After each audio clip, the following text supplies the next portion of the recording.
On August 14, 1931, B.R. Ambedkar said to Gandhi in a meeting at Mani Bhavan in Bombay, Gandhiji, I have no homeland. How can I call this land my own homeland and this religion my own, wherein we are treated worse than cats and dogs, wherein we cannot get water to drink?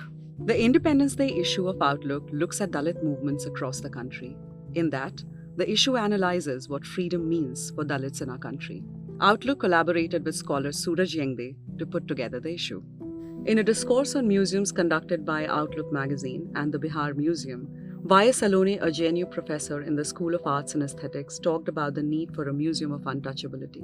Editor Chinky Sinha then asked him to write a piece, Imagining a Museum of Untouchability. He writes, the practice of untouchability and the heinous crimes that are committed in the form of brute killings, rapes, and public beatings are still in practice. How about a space that depicts all of this? Museums in India are also known as Ajaib Ghar, the house of the strange. The same term exists in many languages. In Marathi, it is called Ajab Bangla. The collection of objects and antiquities started getting showcased under one roof, and that's how museums in India were born. The princely states, being the seat of power in their respective regions, also had their treasure houses that were open to public viewing. The colonial administration started showcasing collections of antiquities, materials unearthed from archaeological excavations, stuffed animals, birds, and lives of various communities in the form of small sculptural models. Interestingly, the French occupation in Karnataka coast produced a picture album of various castes and communities as a part of picture manual for the French administration in their territories. Thus, it became a picture resource for the people of India. The likes of Herbert Hope Risley studied different tribes in India and produced a photographic documentation. As far as community or people's museum is concerned, there are many museums showcasing the lives and culture of Adivasi communities, which the urban population often deems as backward and undeveloped. In post-independent India, many museums emerged as a part of government initiatives, and nowadays, private museums have also come up.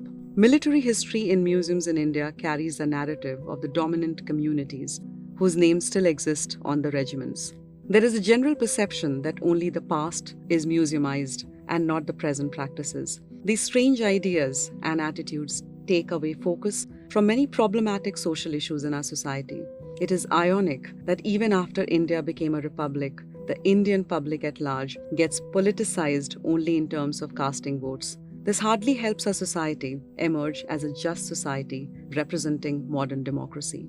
Resolving conflicts to create a better society by constitutional means is the desired dream, but the practice of untouchability and the heinous crimes that are committed in the form of brute killings, rapes, and public beatings are still in practice.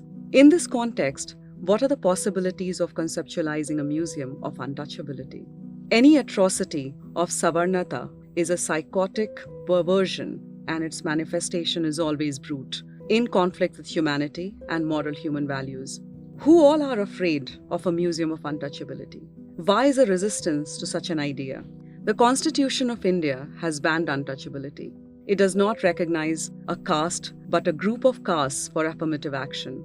Any museum begins with history, so the Museum of Untouchability has to also begin with history. However, untouchability begins the disease of the mind. Its material manifestation is a difficult process. Nevertheless, the museum will have several sections showcasing the idea and objects of atrocities. The museum can be divided into several sections. After crossing the first entry gate, the viewers shall be asked to remove their chappals, shoes, and they will be made to walk to the next entry gate, holding their footwear in their hands. This walkthrough in broad daylight will make them realize how one feels when he or she is not allowed to wear footwear while crossing caste Hindu locality.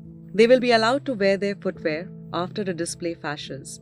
You have crossed the territory of caste Hindus. Now you are entering a more liberal place, so wear your footwear.